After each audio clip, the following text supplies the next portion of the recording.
There's evidence suggesting that methane is a more potent greenhouse gas than previously thought, as much as 33 times more damaging than carbon dioxide.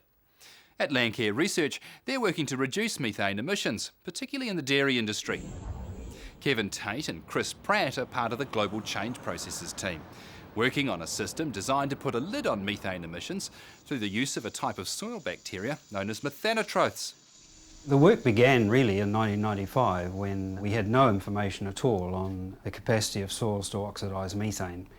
And so I took 3 soils from New Zealand with me to Rothamsted in England, where I'd worked some years ago, where they were doing some work on this for a math project there, and found that 2 of the 3 soils had extraordinarily high capacities to oxidise methane, really exceptionally high.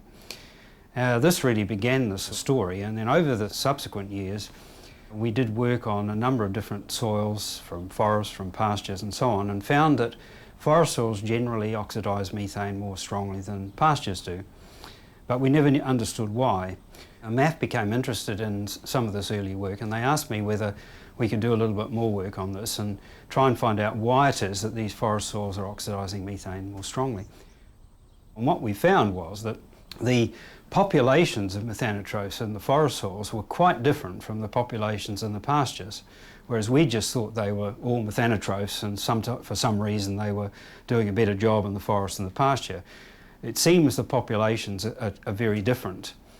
And so this sort of opened up the story for us, and and that's really where the idea began. Well, if we could identify organisms, and particularly identify the really active ones, maybe it may be possible to actually develop some sort of a filter. Methanotrophs, that's a name that refers to a whole raft of organisms, but they have the unique capacity to utilise methane as a sole carbon source. So methane is their food. This is a turf that I took yesterday from a small copse of trees just beside the effluent pond, where we'll be going shortly to have a look at out on the farm. They seem to be type 2 methanotrophs, and in forests they tend to be concentrated just in this very narrow boundary between the forest floor here and the mineral soil beneath. And these seem to be concentrated there so that they can capture methane coming in from the air, and also methane generated from within the soil when it's very wet, that it moves up to the surface. So that's where they're most active, just in that zone in there. What we have here are chambers filled with soil, and you can see from the different colours, this is a subsoil, this is a topsoil because it's got more organic matter in it, and so on down through here. There's a whole series of these. And what we're doing is we're feeding air methane mixtures of known concentration in the bottom of these chambers, and the methane moves up slowly through the filters and out to the top, and we're monitoring the concentration of methane coming out the top as we are the methane going in the bottom, and from that we can work out the efficiency with which the methanotrophs in these chambers are utilising the methane. The setup that you see here is a prototype of what potentially could be a technology that could be used out on the farm, but really it was really our first attempt to try and reduce methane emissions off a dairy farm. In a way it was the low-hanging fruit, because we're dealing with a point source, very high methane concentrations, we've got a very active population of methanotrophs, so we attempted to bring these two things together. Our real aim, however, is the housed animal situation, which is not yet all that common in New Zealand, but is growing, but is very common in the Northern Hemisphere. And there we have the potential for really making a big difference.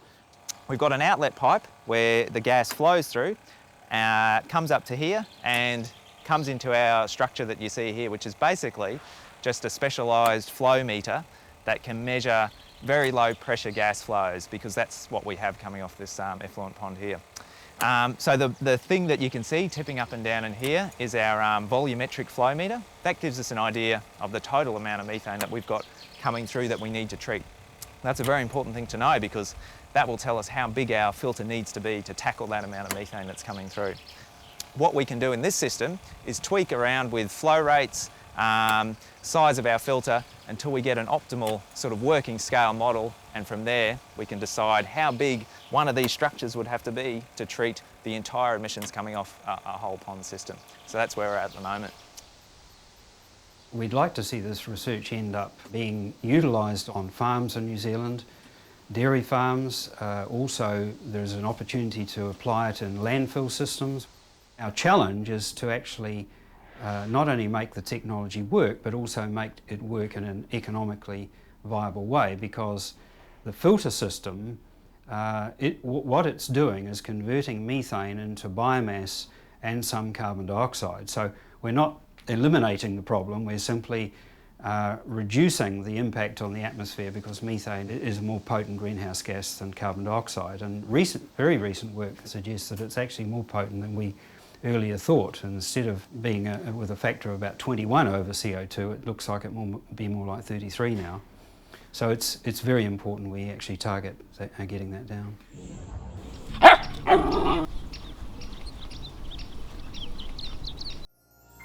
This program was made with funding from New Zealand On Air.